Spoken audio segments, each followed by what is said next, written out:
اسی طرح قرآن میں باقی جتنی بھی قوموں، رسولوں اور نبیوں کے حالات و واقعات بیان کیے گئے ہیں وہ قصے کہانیاں نہیں ہیں بلکہ وہ مسئلے ہیں۔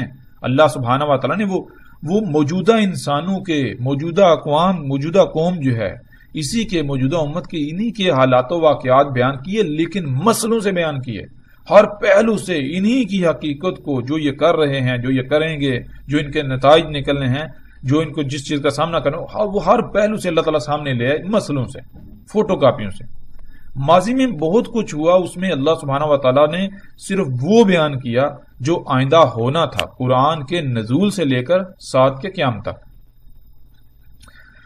یہ بات آج تک چھپائی گئی، جس وجہ سے ہر کسی کے نزدیک قرآن میں اللہ نے جو ماضی کی قوموں کے حالات و واقعات بیان کیے وہ محض قصے کہانیاں، اس سے بڑھ کر انہیں کوئی اہمیت و حیثیت حاصل نہیں ہے، اور اسی کا اللہ سبحانہ تعالیٰ نے قرآن میں صراحت کے ساتھ ذکر کر دیا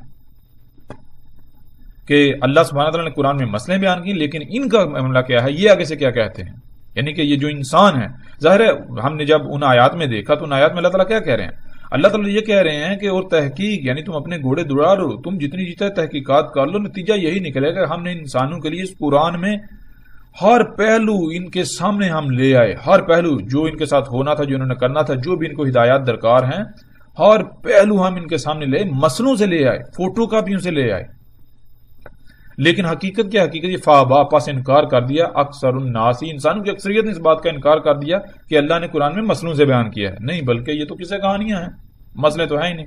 کیسے؟ یہ ہم دیکھتے ہیں کہ اللہ سبحانہ تعالیٰ کیا کہتے ہیں ان لوگوں کے بارے میں، ان کا آگے سے جواب کیا ہے۔ اللہ تعالیٰ کہتا ہے کہ ہم نے قرآن میں مسئلوں سے بیان کیا، اور یہ کیا کہتے ہیں۔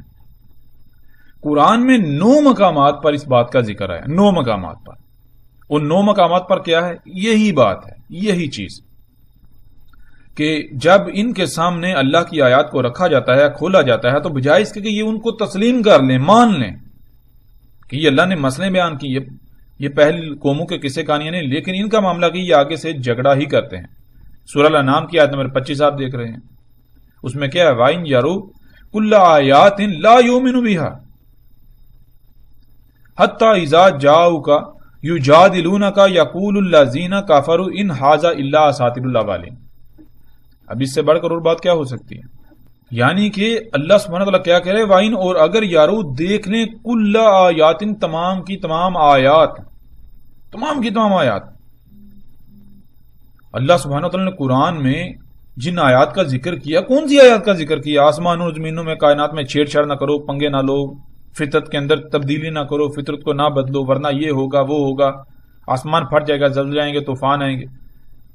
تو پہلی قوموں کی مسئلوں سے بیان کیا تھا کہ دیکھو انہوں نے بھی یہی کیا تھا، انہوں نے بھی یہی کیا تھا، نتیجہ کیا نکلا، نتیجہ کیا نکلا، تم بھی یہی کرو گے، نتیجہ یہ نکلا، سب کچھ بیان کر دیا۔ تو اللہ تعالیٰ یہی کہہ رہے ہیں کہ یہ اتنا کچھ دیکھنے کے باوجود بھی، اتنا کچھ ان کے سامنے کھول کر رکھ دیا، اتنا کچھ سامنے، اتنی آیات سامنے آنے کے باوجود بھی یہ ماننے کو تیار ہی نہیں، نہ صرف یعنی ہر لحاظ سے وہ پریکٹیکلی عملاً وہ آیات آ گئیں، سامنے آ گئیں۔ تو اللہ تعالیٰ کہتا ہے اگر یہ تمام کی تمام آیات بھی دیکھ لیں گے تو یہ تسلیم کرنے والے، یہ ماننے والے ہیں ہی نہیں، یہاں تک کہ جب بھی یہ آئیں گے، یعنی کہ تمہارے ساتھ ان کا آمنا سامنا ہوگا تو یہ آگے سے جھگڑا ہی کریں گے، آگے سے طرح طرح کی بےہودہ قسم کی دلیلیں ہی دیں گے، یجادلونک، تیرے ساتھ جدل کریں گے، یعنی کہ وہی باتوں میں نہیں بات مانیں گے، اپنی طرف سے انتہائی بےہودہ قسم کی عجیب و غریب سے دلیلیں کرتے رہیں گے، بہانے بنائیں گے، اور جواب ان کا کیا، یقول الذین کفروا، یہ جو لوگ ہیں جنہوں نے اس دعوت کا، ان باتوں کا انکار کر دیا، ان کا معاملہ کیا، ان ھذا، ان کا کہنا تو یہ ہے کہ نہیں ہے یہ الا اساطیر الاولین، مگر ان کی حیثیت صرف اور صرف اتنی ہے کہ یہ پہلوں کی کہانیاں ہیں، اللہ نے یہ پہلوں کی کہانیاں قرآن میں بیان کر دیں۔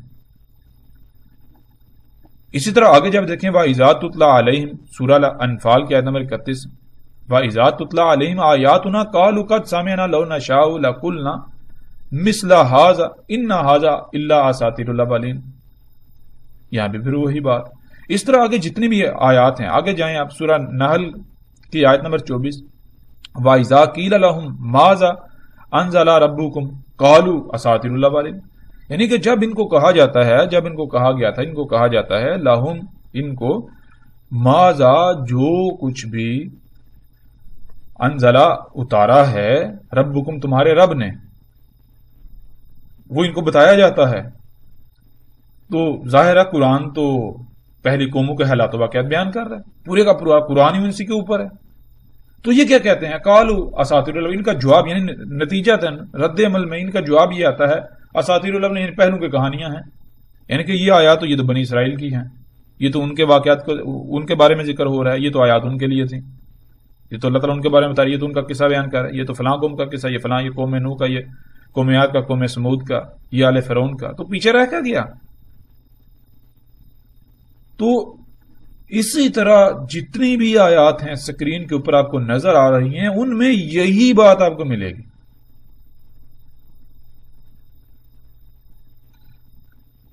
کیا بات ملے گی؟ جیسے کہ آپ یہ دیکھیں انتہائی چونکا دینے والی آیت ہے، وہ آیت کیا ہے؟ سورہ نمل کی آیت نمبر 68.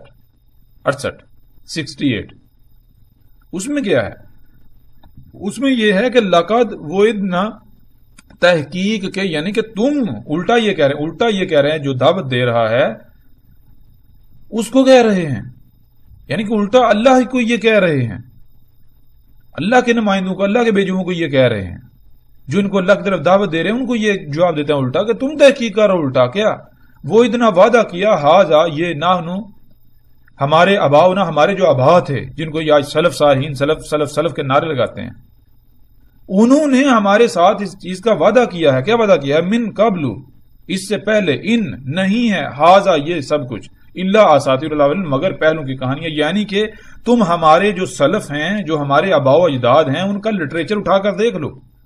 انہوں نے تو جو قرآن کی تفسیریں بیان کی، جو قرآن میں جو کچھ بیان کیا، جو اس کی تفسیریں کی، وہ تو یہی لکھا بھائی یہ کہاں کسے کہانیاں ہیں، ان کا ہمارے ساتھ کوئی تعلق ہی نہیں ہے. قوم نوح کے، قوم عاد، قوم سمود، کو آل فرعون ہوں یا بنی اسرائیل یا جتنے بھی اقوام کے ذکر ہیں، تو وہ تو ساری کی ساری قصے کہانیاں ہیں، مسئلے تھوڑی ہیں، یعنی کہ وہ ہمارے ہی حالات و واقعات تھوڑی ہیں ان سے منسوب کر کے بیان کیے جا رہے ہیں، ہم ان کی فوٹو کا بھی تھوڑی ہیں، یہ تو ان کے یہ قصے کہانیاں. اور بلا شک شبہ آج آپ تفاسیر اٹھائیں، جتنی بھی انہوں نے تفاسیر لکھی ان کو اٹھائیں، ان کے اندر آپ کو یہی ملے گا. یہ جو بھی اللہ تعالیٰ نے قرآن میں بیان کیا، پہلی قوموں کے حالات و واقعات بھی بیان کیے، وہ سارے کے سارے ایسے جیسے قصے کہانیاں ہیں. قصص القرآن کے نام سے بھی کتابیں موجود ہیں. تو یہ اس طرح جتنی آیات ہیں، یہ 9 آیات ہیں قرآن کے اندر، اس میں اللہ تعالیٰ کیا کہتے ہیں دیکھیں آپ. سورہ قلم اس کی آیت نمبر 15، اذا تتلی علیہ آیاتنا، جب تلاوت کی جاتی ہے علیہ اس پر، یعنی سامنے والے پر، ان پر، آیاتنا ہماری آیات کی، قال آگے سے جواب یہ آتا ہے اساطیر الاولین پہلوں کی کہانیاں ہیں. تو اب یہ چیز ہے، یہ جو ہم نے جان لیا کہ اللہ سبحانہ و تعالی نے سورہ زمر میں اس بات کو واضح کر دیا کہ اللہ سبحانہ و تعالی نے اتارا حسن الحدیث کو، نہ صرف حسن الحدیث بلکہ اس کو مسانی بھی کہا. اور آیت کے آخر میں اللہ سبحانہ نے یہ واضح کر دیا کہ اللہ تعالیٰ ہدایت کیسے دیتا ہے. اللہ تعالیٰ جیسے اس کا قانون ہے، اللہ سبحانہ تعالیٰ نے قانون کیا بنا دیا؟ اللہ سبحانہ نے قانون یہ بنا دیا کہ یہ قرآن جو ہے اس میں ہم نے مسئلے بیان کیے ہیں، ہم نے پہلوں کے قصے کہانیاں بیان نہیں کیے. قرآن میں ہم نے تمہیں ہی بیان کیا ہے، تمہارا ہی ذکر کیا ہے، تمہارے حالات و واقعات بیان کیے ہیں، ہر طرح سے پھیر پھیر کر، ہر پہلو سے پریکٹیکل صورت میں تمہارے سامنے رکھ دیے، بیان کر دیے، پہلی قوموں سے منسوب کر کے ان فوٹو کاپیاں بیان کی ہم نے. لیکن ان کا معاملہ کیا ہے؟ یہ کہتے ہیں جی یہ تو پہلو کی کسی کہانی اساطیر الاولین. اور آج ہم غور و فکر کریں وہی بات کہ یہ بات آج تک چھپائی گئی، جس وجہ سے ہر کسی کے نزدیک قرآن میں اللہ نے جو ماضی میں قوموں کے حالات و واقعات بیان کیے وہ محض قصے کہانیاں، اس سے بڑھ کر کچھ نہیں، انہیں کوئی اہمیت و حیثیت نہیں ہے. اور اسی کا اللہ تعالیٰ نے قرآن میں ساتھ کے ساتھ ذکر کر دیا. کیا حقیقت یہ نہیں ہے؟ آپ تفاسیر اٹھا کر دیکھیں، جو لوگ بھی بیان کرتے ہیں قرآن پر، دیکھیں ان کو، سنیں، نتیجہ کیا؟ کبھی آج تک کسی نے بتایا بھائی یہ جو بنی اسرائیل کے حالات و واقعات ہیں یہ اللہ نے مسئلے بیان کی ہے؟ بہرحال جب ہم آگے بڑھیں گے تو بہت بڑے بڑے راز ہمارے اوپر کھلیں گے. لیکن یہاں یہ چیز ذہن میں رکھنی ہے کہ قرآن میں اللہ سبحانہ تعالیٰ نے اساطیر الاولین یعنی کہ قصے کہانیاں پہلوں کے بیان نہیں کیے جو پہلے گزر چکے، بلکہ اللہ سبحانہ تعالیٰ نے مسئلے بیان کی. مثال کے طور پر اگر قرآن میں اللہ سبحانہ تعالیٰ آل فرعون کا یا قوم نوح کا واقعہ بیان کرتے ہیں تو جب آج کے انسانوں کے ساتھ اس کا کوئی تعلق ہی نہیں ہے تو پھر ظاہر ہے وہ تو قصہ کہانی بن گیا، وہ تو قصے کہانی سے بڑھ کر تو کوئی اہمیت نہیں رکھتا۔ مسل تو تب ہوگا جب ہم اسے فوٹو کاپی تسلیم کریں گے، یعنی کہ وہ قوم نوح کے حالات و واقعات نہیں بیان کیے جا رہے بلکہ حالات و واقعات موجودہ انسانوں کے بیان کیے جا رہے ہیں، لیکن بالکل یہی پہلے قوم نوح کر چکی، اس وجہ سے اللہ تعالیٰ نے قوم نوح سے منسوب کر کے یعنی فوٹو کاپی کے طور پر بیان کیا، تاکہ تمہیں پتا ہو، تمہیں یہ پتا چل جائے کہ یہ جو کچھ تم کر رہے ہو، جو اعمال تم کر رہے ہو، یہ پہلی دفعہ نہیں ہو رہے، یہ انسان پہلی بار نہیں کر رہے، اس سے پہلے بھی کئی دفعہ یہ ہو چکا، کئی بار یہ کیا جا چکا۔ جب اس سے پہلے کئی بار یہی سب کچھ کیا جا چکا تو نتیجہ کیا نکلا، یہ سامنے رکھا جا رہا ہے، اور تم جب کر رہے ہو تو نتیجہ کیا نکلے گا، یہ تمہارے سامنے ہے۔ تو قرآن میں اساطیر الاولین نہیں ہیں بلکہ مسئلے بیان کیے اللہ نے ہر شے کی مسل سے بیان کیا۔ مزید بھی کچھ باتیں ہیں لیکن ان پر بات کریں گے کچھ آگے چل کر۔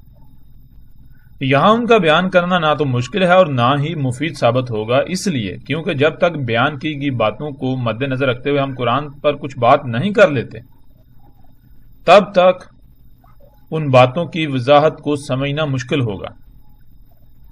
اس لیے پہلے ہم سورۃ البقرہ کی طرف آتے ہیں، اور جیسے ہی ایسا موقع آئے گا تو فوراً مزید ایسی باتوں کو بھی سامنے لے آئیں گے تاکہ ہر کوئی انہیں بھی آسانی سے سمجھ سکے۔ تو پیچھے بیان کردہ تمام باتوں کو مد نظر رکھتے ہوئے اب ہم آتے ہیں سورہ البقرہ کی پہلی آیت کی طرف۔ الف لام میم، الف لام میم۔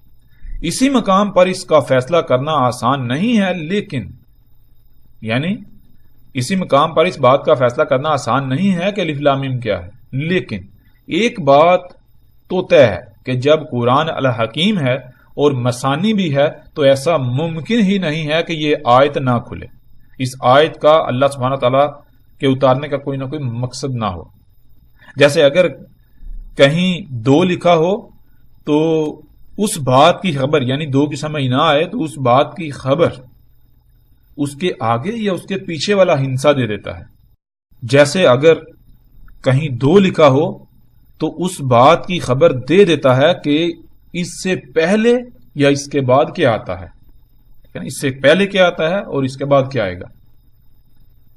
یا اگر کہیں پر 1 لکھا ہو یا 1 لکھا جائے تو 1 اس بات کی خبر دے دیتا ہے کہ اس کے بعد 2 آتا ہے۔ بالکل اسی طرح اگر الف لام میم اس مقام پر سمجھ نہیں آتی تو ہمیں اگلی آیت کی طرف بڑھنا چاہیے، یقیناً وہ خبر دے دے گی کہ الف لام میم کیا ہے۔ کیوں؟ اس لیے کہ ہم نے یہ بات ذہن میں رکھنی ہے کہ قرآن کیا ہے، اس کو اللہ سبحانہ وتعالیٰ نے مسانی بھی کہا ہے، مسانی۔ تو ایک آیت جو ہے، ایک آیت وہ مسانی ہو سکتی ہے اگر وہ 1 سے زیادہ الفاظ ہوں، وہ الفاظ آپس میں مسانی ہیں، لیکن جب ایک آیت ہے ہی ایک لفظ پر مشتمل تو اس کا مسانی ہونا فی الحال تو یعنی آپ کو نظر نہیں آئے گا، ملے گا نہیں۔ تو جب تک یہ آیت مسانی نہیں بنے گی تب تک سمجھ نہیں آئے گی۔ تو اس آیت کو مسانی بنانے کے لیے یا تو اس آیت میں 1 سے زیادہ الفاظ ہونے چاہیے تھے، یعنی الف لام میم کے آگے بھی الفاظ آنے چاہیے تھے کچھ، تاکہ ان کے ساتھ یہ لفظ جڑتا سمجھ آتے، اور اگر وہ نہیں ہے اور الفاظ نہیں ہے تو پھر اگلی آیت کے ساتھ اس کو جوڑا جائے گا، مسانی بنایا جائے گا۔ آگے بڑھتے ہیں بہرحال اگلی آیت کی طرف۔ دوسری آیت ذالک، یعنی ذالک الکتاب لا ریب فیہ ھدی للمتقین۔ ذالک کسے کہتے ہیں؟ ذالک عربی میں دور کے لیے استعمال ہوتا ہے، جیسے ہم اردو میں دور کے لیے وہ کا لفظ استعمال کرتے ہیں، وہ اٹھا کر لاؤ، وہ شے، یہ نہیں۔ ذالک الکتاب یعنی وہ الکتاب۔ آگے بڑھنے سے پہلے ہم پر فرض ہے کہ ہم یہاں پیدا ہونے والے سوال کو ضرور سامنے رکھیں۔ کہا جا رہا ہے وہ الکتاب، کیا وہ الکتاب قرآن ہے یا کوئی اور کتاب؟ اگر وہ الکتاب کہا جا رہا ہے تو اس سے مراد یہ قرآن کسی بھی صورت نہیں ہو سکتا۔ کیوں؟ کیونکہ اگر وہ الکتاب سے مراد یہ قرآن ہوتا جو ہمارے سامنے ہے تو پھر سب سے پہلی آیت یا سب سے پہلی بات ذالکہ کی بجائے ھذا یعنی یہ حاضہ لفظ سے شروع ہونی چاہیے تھی، یعنی کہ یہاں ذالک کتاب کی بجائے حاضل کتاب کا لفظ آنا چاہیے تھا، حاضل کتاب کے الفاظ آنے چاہیے تھے. تب اس بارے میں سوچا جا سکتا تھا کہ ہو سکتا ہے حاضل کتاب سے مراد یہاں پر یہ قرآن ہے. لیکن ہم دیکھتے ہیں کہ یہاں حاضل کتاب تو ہے نہیں، یہاں تو ذالک کتاب ہے. بہرحال اس کے باوجود جب یہ بات ہم پر واضح ہو چکی ہے کہ قرآن الحکیم ہے، تو پھر الکتاب سے مراد قرآن ایک ہی صورت میں لیا جا سکتا ہے کہ اگر اس قرآن میں لفظ قرآن استعمال نہ ہوا ہو، یعنی کہ جہاں بھی قرآن کا ذکر کرنا مقصود ہو تو وہاں پر لفظ قرآن کی بجائے کتاب استعمال کیا گیا ہو. اس قرآن میں لفظ قرآن دیکھتے ہیں استعمال ہوا یا نہیں ہوا، یا پھر اس کی جگہ لفظ الکتاب استعمال ہوا. اور جب ہم قرآن میں دیکھیں تو ہم پر یہ بات کھل جاتی ہے، بالکل واضح ہو جاتی ہے کہ قرآن میں تو لفظ قرآن کئی مقامات پر استعمال ہوا ہے. اور سکرین پر آپ آیات کو دیکھ بھی سکتے ہیں، یعنی کہ ابھی پیچھے ہی ہم نے جو بات کی تھی وَلَقَدْ صَرَفْنَا فِي هَذَا الْقُرْآنِ مِنْ كُلِّ مَثْلٍ، وَلَقَدْ صَرَفْنَا فِي هَذَا الْقُرْآنِ. جب قرآن کی بات ہو رہی ہے تو بالکل واضح، یعنی کہ قرآن کا لفظ تو قرآن کے اندر موجود ہے، ایک نہیں کئی مقامات پر موجود ہے. جب قرآن الحکیم ہے اور یہاں الکتاب سے مراد قرآن ہوتا تو یہاں الکتاب کی بجائے لفظ قرآن کا آنا لازم تھا. کیوں؟ اس لیے قرآن کا لفظ تو متعدد مقامات پر آیا ہے، متعدد آیات میں آیا ہے. یہاں اگر الکتاب سے مراد قرآن ہی تھا تو سیدھا سادہ قرآن ہی لکھ دیا جاتا، کیونکہ باقی مقامات پر اگر لفظ قرآن استعمال کیا تو یہاں لکھنے میں کیا جھجک تھی.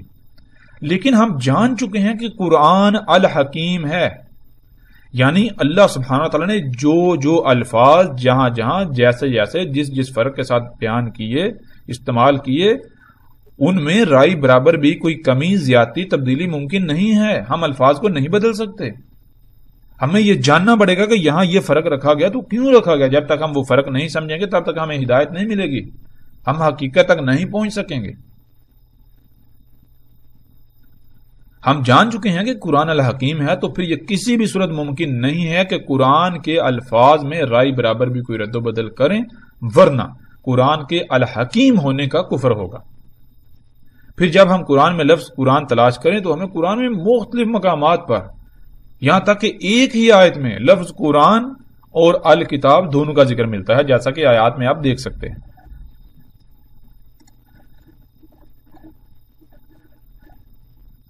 دیکھیں اس وقت سکرین پر آپ کو سورہ الحجر کی آیت نمبر 1 یعنی پہلی آیت نظر آ رہی ہے، الف لام را تلک آیات الکتاب و قرآن مبین. یعنی کہ یہاں پر لفظ الکتاب بھی آیا اور بیچ میں واو کے ساتھ قرآن مبین. قرآن یعنی قرآن، بہرحال اس کے اوپر ہی بات ہوگی کہ یہاں قرآن نہیں آیا، کیونکہ یہ بات ذہن میں رکھیے کہ ہم نے کہا ہے، بار بار یہ بات کہی ہے کہ اللہ سبحانہ تعالیٰ الحکیم ہے تو اس کا کلام بھی الحکیم ہے، قرآن الحکیم ہے. تو یہاں دیکھیں جب نون کے نیچے 2 زیریں آئیں تو 2 زیروں میں یا پھر 2 زبریں آ جائیں تو ان میں فرق کیا ہے. یہ بات ذہن میں رکھیں کہ جب بھی کسی حرف کے نیچے 2 زیریں آتی ہیں تو 2 زیریں کسی بھی حرف کو جمع کا صیغہ بنا دیتا ہے، اور اگر 2 زبریں آ جائیں تو زبروں کے اندر سکڑ پن آتا ہے، وہ سکیڑتا ہے، یعنی کہ کم سے کم جو ہے وہ کرتا ہے، جتنا کسی شے کو سکیڑا جا سکتا ہے. تو 2 زبروں سے سکیڑ پن آتا ہے، 2 زیروں سے پھیلاؤ آتا ہے. تو اس آیت میں بہرحال ہم اس طرف ابھی نہیں جائیں گے، جو ہمارا موضوع ہے ہم اسی پر رہیں گے. وہ یہ ہے کہ تل کا آیات الکتاب و قرآن مبین. اب اگر وہاں الکتاب سے مراد قرآن ہے تو ہم یہاں پر دیکھیں، یہاں پر اللہ سبحانہ وتعالی نے الکتاب کا بھی ذکر کیا اور قرآن کا بھی ذکر کر دیا. اور پھر نہ صرف قرآن، ایک قرآن کا ذکر ہوا ہے، وہ قرآن یعنی کہ ایک قرآن جو تمہارے سامنے یہ ہے، کوئی اور بھی قرآن ہے اس کا بھی ذکر ہو رہا ہے. پھر اسی طرح ہم آگے بڑھتے ہیں، آگے اور آیات ہیں ان کو بھی دیکھ لیں آپ. دیکھیں سورہ نمل کی پہلی ہی آیت تاسین تلک آیات القرآن و کتاب مبین. سبحان اللہ. اب ہم نے پہلی آیت میں دیکھا پیچھے اس آیت میں پہلے کتاب کا ذکر تھا، اس کے بعد واؤ کے ساتھ، یعنی کہ واؤ کے ساتھ آگے بعد میں قرآن کا ذکر تھا. یہاں پر پہلے قرآن کا ذکر ہے اور اس کے بعد واؤ کے ساتھ یعنی کتاب کا ذکر ہے، اور کتاب کے نیچے 2 زیریں آ گئیں. سبحان، یعنی بالکل واضح ہو جاتا ہے یہ بات. تو یعنی کہ جب قرآن مسانی ہے، اللہ سبحانہ وتعالی نے اسے مسانی کہا، تو القرآن اور الکتاب دونوں کا ایک دوسرے کے ساتھ الگ الگ آنا، یہ بات تو طے ہے کہ جب دونوں کا الگ الگ ذکر موجود ہے ایک ہی آیت میں ایک ہی مقام پر، تو یہ بات بالکل واضح ہونی چاہیے کہ جہاں پر القرآن ہے وہاں پر القرآن ہی رکھا جائے گا، جہاں پر الکتاب ہے وہاں پر القرآن نہیں لایا جائے گا، وہاں الکتاب ہی رکھا جائے گا. ہاں، قرآن کے المسانی، قرآن کے مسانی ہونے کی وجہ سے جو اللہ نے بتا دیا کہ قرآن مسانی ہے، تو ان کا بھی قرآن کا اور کتاب کا قرآن کے ان کا آپس میں بہت گہرا تعلق ہے، بہت گہرا ربط ہے، یہ بات طے شدہ ہے. لیکن اس ربط کو ہم ربط ہی رکھیں گے، ہم دونوں کے اندر جو فرق اللہ سبحانہ تعالیٰ رکھ رہا ہے ہم اس فرق کو نہیں مٹائیں گے. یہ بات اب یہاں ہمارے ذہن میں ہونی چاہیے. تو اب ہم آتے ہیں واپس. ان آیات سے بھی یہ بات کھل کر واضح ہو جاتی ہے کہ قرآن اور الکتاب دونوں الگ الگ ہیں. ہاں، ممکن ہے دونوں کا آپس میں گہرا تعلق ہو، گہرا ربط ہو، دونوں ایک دوسرے کے قریب تر ہوں، لیکن جو بھی ہو وہ بعد کی بات ہے. یہاں تو قرآن کے الحکیم ہونے کا کفر کیا جا سکتا ہی نہیں، اور نہ ہی قرآن کے مسانی ہونے کا. اب تک ہم قرآن کے الحکیم ہونے کو سامنے رکھ چکے ہیں، جس کے مطابق یہاں کسی بھی صورت الکتاب کو قرآن سے نہیں بدلا جا سکتا. یہاں الکتاب قرآن کے علاوہ کسی اور شے کا ہی ذکر ہے. اب آتے ہیں دوسری طرف کہ قرآن مسانی ہے، یعنی اس کی آیات بالکل ایسے ہیں جیسے 1 کے بعد 2، 2 کے بعد 3، 3 کے بعد 4، 4 کے بعد 5 وغیرہ. اب آتے ہیں تو اب مسانی کو سامنے رکھتے ہیں. دیکھیں، الف لام میم ذالک الکتاب، اب دونوں کو جوڑ دیں. الف لام میم پہلی آیت، ذالک الکتاب دوسری آیت.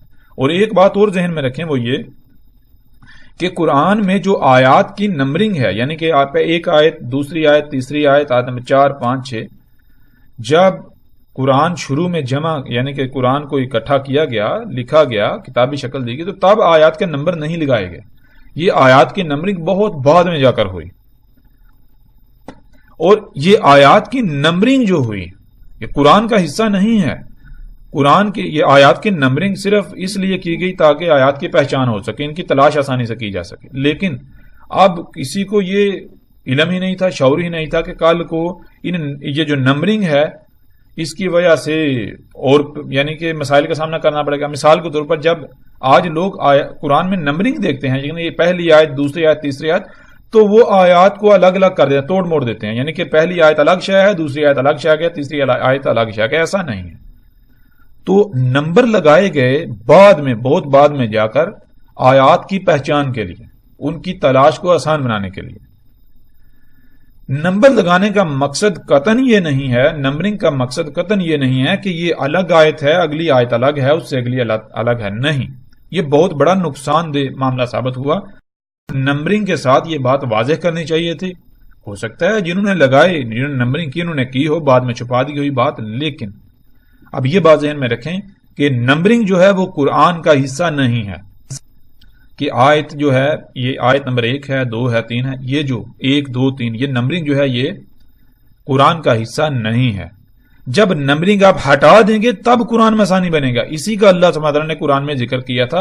اور قرآن کے مسانی ہونے کا انکار، کفر، اس کی عملی دلیل آپ کے سامنے ہے.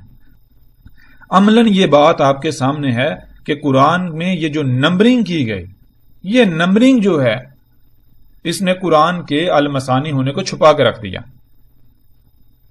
قرآن جو ہے وہ مسانی ہے، کسی کو پتہ ہی نہیں. تو اب یہ ہے کہ نمبرنگ ہٹا دیں. بے شک نمبرنگ رکھیں آپ، لیکن اب آپ کو یہ پتا چل گیا کہ ان نمبروں کی حیثیت و اہمیت کیا ہے.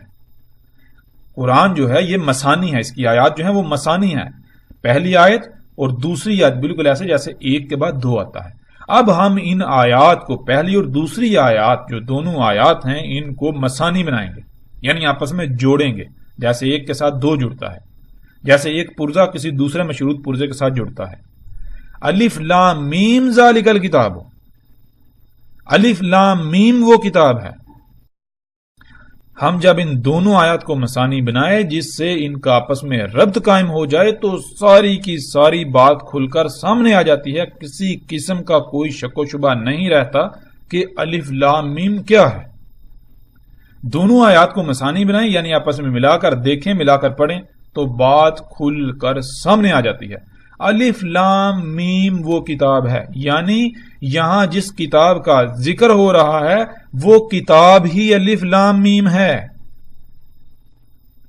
وہ کتاب الف لام میم ہے. الف لام میم وہ کتاب ہے.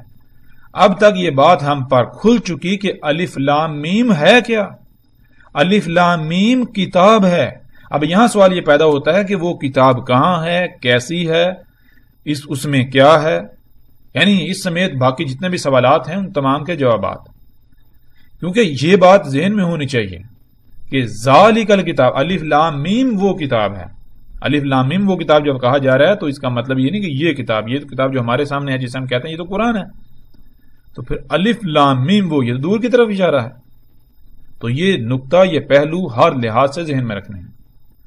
بہرحال تو جتنے بھی سوالات ہیں کتاب کے بارے میں، الف لام میم جو کتاب، اس کتاب کے بارے میں، ان سوالات کے جوابات جاننے کے لیے ہم ایسا کرتے ہیں کہ اللہ سبحانہ و تعالیٰ سے ہی اس کا سوال کرتے ہیں. جب ہم اللہ سبحانہ و تعالیٰ سے سوال کریں تو ہم یہ بات بھی پہلے سے ہی جان چکے ہیں کہ قرآن اللہ کا کلام ہے، یعنی اللہ اس قرآن کے ذریعے کلام کرتا ہے. کلام کرتا یعنی گفتگو کرتا ہے، بات کرتا ہے. تو پھر ایسا ممکن ہی نہیں کہ اللہ اس قرآن کے ذریعے ہمیں ہمارے سوال کا جواب نہ دے. ایسا ممکن ہی نہیں ہے. کیوں؟ کیونکہ ہم پہلے یہ بھی جان چکے ہیں کہ اللہ سبحانہ نے کہا کہ ہم نے اس قرآن میں ہر پہلو سے ہر شے کو پھر پھر کر تمہارے سامنے لا رکھا. نہ صرف سامنے لا سکا پھر پھر کے، بلکہ مسئلوں سے، من کل مسئلہ، تمام کی تمام سے. تو پھر یہ ممکن ہی نہیں ہے، جب ایسا ہے تو پھر یہ ممکن ہی نہیں ہے کہ اللہ سبحانہ تعالیٰ ہمیں ہمارے سوال کا جواب نہ دے اسی قرآن کے ذریعے. اور اگر ہم یہ کہتے ہیں کہ قرآن میں سب کچھ نہیں ہے، قرآن میں ہر سوال کا جواب نہیں ہے، تو پھر اس کا مطلب وہی ہے کہ اللہ سبحانہ تعالیٰ کہہ رہے ہیں کہ ہم نے اس قرآن میں ہر شے، تمام کی تمام مسئلوں سے، نہ صرف مسئلوں سے بلکہ ہر پہلو سے تمہارے سامنے لا رکھی، کھول کھول کے، پھیر پھیر کے. اس کے باوجود ہم اس بات کا انکار کر دیں گے تو آگے اللہ تعالیٰ نے یہ بھی کہہ دیا کہ انسانوں کی اکثریت نے اس بات کا انکار کر دیا، کفر کر دیا، نہیں مانا. تو ہم اب خود کو کس کیٹیگری میں کھڑا کرتے ہیں، شمار کرتے ہیں، وہ ہمارے اوپر ہے. کس گروہ میں ہم اپنے آپ کو کھڑا کرتے ہیں؟ آیا کہ ہم اللہ ہی کی بات کا کفر کرتے ہیں، انکار کرتے ہیں، یا پھر یہ جو آج تک پھیلا دیا گیا، یہ جو ملامتیں ہیں کہ اگر آپ، یعنی کہ آپ، ملا ایک بات کرتا ہے، مولوی ایک بات کرتا ہے، ہوتا کیا ہے جناب؟ ملا ایک بات کر رہا ہے، اس بات میں سوال پیدا ہوتا ہے. سامنے والا اب جھجک رہا ہے کہ میں سوال پوچھوں یا نہ پوچھوں، ڈر رہا ہے. اب ہمت کر کے سوال پوچھ لیا.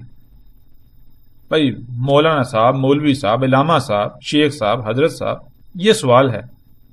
اب آگے سے جواب کیا آتا ہے؟ جواب یہ آتا ہے کہ مولوی صاحب آگے سے جواب یہ دیتے ہیں، بھائی دیکھو میں تو قرآن و حدیث بیان کر رہا ہوں، یہ جو تم سوال پوچھ رہے ہو، سوال اٹھا رہے ہو، سوال تم میرے اوپر نہیں اٹھا رہے، تم سوال قرآن و حدیث پر اٹھا رہے ہو. تم قرآن پر سوال اٹھا رہے ہو. یہ تو بہت بڑا کفر ہے. یہ تم نے جرت کیسے کر لی؟ تم تو کافر ہو گئے، کافر ہو جاؤ گے، یہ ہے وہ ہے. حالانکہ کبھی کسی نے آگے سے یہ جواب نہیں دیا، بھائی مولوی صاحب اگر یہ قرآن کی بات ہے، اگر یہ اللہ کے رسول کی بات ہے تو پھر ہم آپ ہی کے پاس کیوں آئے؟ ٹھیک ہے نا؟ ہم آپ کے پاس آئے تو اس لیے آئے نا تاکہ ہم سمجھ سکیں وہ بات. اب آپ جو بات بتا رہے ہیں ضروری تو نہیں کہ قرآن میں وہی ہے، اللہ کے رسول وہی کہہ رہے ہیں، ضروری تو نہیں ہے نا. یہ تو آپ ہمیں بتا رہے ہیں نا اللہ ایسا کہہ رہا ہے، اللہ یہ کہہ رہا ہے. جب اللہ ایسا کہہ رہا ہے، واقعہ اگر اللہ نے واقعتاً ایسا کہا ہے تو پھر سوال اٹھانا تو ہمارا حق بنتا ہے. اب اللہ اگر بات کرتا ہے تو اللہ تو اپنے کسی کام، یعنی اللہ کے لیے تو ہے ہی احمد، اللہ تو حکیم ہے، الحکیم ہے. وہ اگر کوئی بات بتاتا ہے، کوئی شے سامنے رکھتا ہے، کوئی حکم دیتا ہے، تو آگے سے سوال تو پیدا ہو ہی نہیں سکتا. کیوں؟ اللہ تو الحکیم ہے، وہ تو ایسی کوئی گنجائش رکھتا ہی نہیں ہے کوئی ایسا سوال پیدا ہو جائے، ایسا سوال کھڑا ہو کہ سامنے والے کو کوئی پریشانی لاحق ہو جائے. اب مولوی صاحب جب بات آپ ہمیں بتا رہے ہیں کہ اللہ ایسا کہہ رہا ہے، اللہ یہ کہہ رہا ہے، تو سوال پیدا ہو رہا ہے، تو پھر ہمارا تو حق بنتا ہے نا جواب دیں، ہمیں جواب ملے، تو لہٰذا آپ جواب دیں. لیکن مولوی صاحب کیا؟ مولوی صاحب یہی کہتے ہیں کہ بھائی تم یہ جو سوال اٹھا رہے ہو، یہ جو تم اعتراض اٹھا رہے ہو، یہ اعتراض تم میرے اوپر نہیں اٹھا رہے، اور میں تو اللہ اور اس کے رسول کی بات کر رہا ہوں، تم اعتراض اللہ اور اس کے رسول پر اٹھا رہے ہو. تو بھائی صاحب جب آپ مولوی صاحب آپ اعتراض کا جواب نہیں دے سکتے تو آپ بیچ میں کیوں آئے؟ آپ سائڈ پہ ہو جاؤ. آج تک کسی نے یہ سوال نہیں کیا، کوئی کسی کے اندر جرت ہی نہیں ہے. اس طبقے کو سر پر بٹھا لیا اور اس کی زندہ مثال آپ کے سامنے ہے. پیچھے ہماری جتنی بات ہو چکی، کیا آج تک ان باتوں کا آپ کو علم تھا؟ پھر دوسری بات یہ ہے کہ ہو سکتا ہے کوئی یہ کہے کہ یہ شخص اپنی طرف سے جناب باتیں بنا کے بیان کر رہا ہے. اگر ایسا کوئی کہتا ہے، سمجھتا ہے، تو پھر دعوت ہے، پھر الحمدللہ آپ کو اس طرف سے دعوت ہے کہ آپ ہماری ان باتوں کو غلط ثابت کر کے دکھائیں. آپ پوری کی پوری دنیا کو جو بڑے بڑے ملا ہیں، ملاٹے ہیں، ان سب کو جمع کر لیں، ہماری اس بات کو غلط ثابت کر کے دکھائیں. ٹھیک ہے؟ ہم دیکھتے ہیں اگر ہم غلط ثابت ہوتے ہیں تو جو سزا، جس سزا کا آپ تعین کریں گے، ہم وہ بھگتنے کو تیار ہیں. لیکن آپ میدان میں تو آئیں، غلط ثابت کریں. کیسے آپ غلط ثابت کرتے ہیں؟ بات ساری کھل کے سامنے آ جائے گی. تو چیز یہ ہے، پیچھے جو ہم نے شروع میں بات کی تھی کہ الف لام میم کیا ہے جی، کسی کو علم ہی نہیں. کیوں؟ جب آپ مولوی سے سوال کریں گے، ملا سے سوال کریں گے، علامہ سے، شیخ سے، حضرت سے سوال کریں گے، تو اس کے پاس تو جواب ہے ہی نہیں، اس کے پاس جواب ہے ہی نہیں. اب وہ آپ کو جواب کیا دے گا؟ دوسری طرف وہ خود کو اللہ کا نمائندہ بنا کر پیش کر رہا ہے. بھائی میں تمہیں قرآن سمجھا رہا ہوں. بھائی اگر تو قرآن سمجھا رہا ہے تو پہلے یہ تو بتا، تجھے خود علم ہے قرآن کا؟ یہ تمہیں اختیار کس نے دیا؟ ٹھیکہ کس نے دیا؟ قرآن جب ہم پہلے جان چکے قرآن اللہ کا کلام ہے، تو اللہ نے اس قرآن میں آیات بیان کی، نہ کہ بیانات. اور اگر وہ اس قرآن کی آیات کو کھولتا ہے تو وہی کھول سکتا ہے نا، وہی کھول سکتا ہے. تو مولوی صاحب اگر آپ اللہ کے نمائندے ہو، یعنی اللہ آپ کے ذریعے اپنی آیات کو کھول رہا ہے انسانوں کے لیے، تو پھر آپ کے پاس الف لام میم کا جواب کیوں نہیں ہے؟ پہلی آیت کا جواب کیوں نہیں ہے؟ آپ کے جھوٹا ہونے کے لیے تو اتنا ہی کافی ہے. آپ کا غلط ہونا تو یہیں سے ثابت ہو جاتا ہے کہ پہلی ہی آیت کے بارے میں آپ کو علم نہیں ہے اور آپ اس کے نمائندگی کا دعویٰ کر رہے ہیں. بھائی اللہ نے تو قرآن میں آیات بیان کی. آیت کسے کہتے ہیں؟ پیچھے ہم جان چکے ہیں کہ پوری شے کو چھپا کر اس کا ایک چھوٹا سا پہلو سامنے رکھنا. اب اللہ کو پتا ہے اس نے کیا چھپا دیا. اب آیت ہے، اللہ کی آیت ہے، تو اللہ ہی بیان کر سکتا ہے، یعنی اس کو کھول سکتا ہے، اس کو ہر پہلو کے سامنے لا سکتا ہے. بھائی ہم نے کیا چھپایا تھا؟ اب تم کہہ رہے ہو میں اللہ کا نمائندہ ہوں. ظاہر ہے اللہ جب قرآن کھولتا ہے کسی پر تو اسی طرح کھولتا ہے.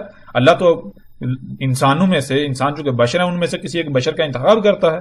کیسے کرتا ہے؟ جیسے اس کا قانون، اس بشر کے ذریعے پھر اللہ کلام کرتا ہے، جیسے اللہ موت رسولوں کی صورت میں، نبیوں کی صورت میں کلام کرتا رہا. تو اگر آپ اس چیز کے دعوے دار ہو، بھائی آپ اللہ کی آیات کو بیان کرنے آئے ہو، اللہ کی آیات کو بیان یعنی کھول رہے ہو انسانوں کے لیے، تو بھائی پہلی ہی آیت کا جواب آپ کے پاس نہیں ہے. آپ پہلی ہی آیت کو کھولنے سے قاصر ہیں. آپ کو تو اتنا ہی علم نہیں کہ قرآن مسانی ہے، آپ کو اتنا ہی علم نہیں قرآن الحکیم ہے. قرآن میں اللہ سبحانہ تعالیٰ نے الگ الگ الفاظ استعمال کیے. آپ درجنوں الفاظ ہیں ان کا ایک ہی معنی بیان کر دیتے ہیں، ایک ہی ترجمہ کر دیتے ہیں. یہ قرآن الحکیم ہوا؟ آپ کو تو اتنا ہی شعور نہیں ہے، اتنا علم نہیں ہے قرآن الحکیم ہے، اور آپ اللہ کی نمائندگی کے دعوے دار بنے ہوئے ہیں. اور حیرانگی ہوتی ہے، انتہائی دکھ اور افسوس کی بات یہ ہے، دکھ ہوتا ہے آگے سے لوگوں کو دیکھ کر، وہ ان ملاؤں کو اپنے سر پر بٹھائے ہوئے ہیں، سر پر بٹھائے ہوئے ہیں. کسی سوال کا جواب نہیں ہے ان کے پاس، لیکن الٹا سر پر بٹھائے ہوئے ہیں، ان کو پوچھ رہے ہیں، ان کو اپنا رب بنایا ہوا ہے. وہ حلال کہیں گے حلال ہے، وہ حرام کہیں گے حرام ہے. اگر کوئی بھی بندہ اگر بات کہے گا بھائی علماء سے تصدیق کرو، بھائی پورے قرآن میں لفظ علماء ہے ہی نہیں کہ علماء سے جا کے سوال کرو. پورے قرآن میں کوئی بندہ یہ ثابت نہیں کر سکتا اللہ تعالیٰ نے قرآن میں یہ کہا ہو کہ علماء کی یہ ٹھیکیداری ہے. پورے قرآن میں یہ بات نہیں ہے. پورے قرآن میں اللہ تعالیٰ نے یہ نہیں کہا کہ جا کے علماء سے سوال کرو. تراجم تمہارے میں ملے گا, عربی میں یہ بات نہیں ملے گی کہ اللہ نے یہ کہا کہ علماء سے جا کے سوال کرو. نہیں, کہیں اللہ نے یہ نہیں کہا.